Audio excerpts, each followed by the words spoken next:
Assalomu alaykum. Men sizlarga O'rta Chirchiq tumani haqida hikoya qilib beraman. Keling birgalikda uning o'tmishi va buguniga sayohat qilamiz.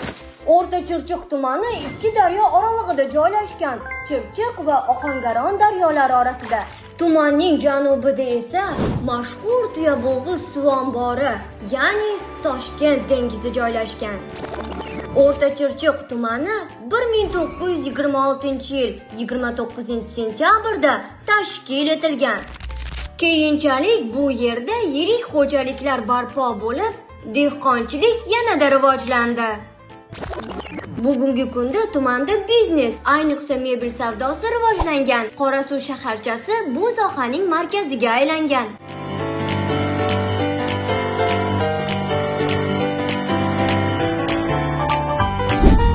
Qorasuv daryosining ikki tomonida katta bunyodkorlik boshlangan.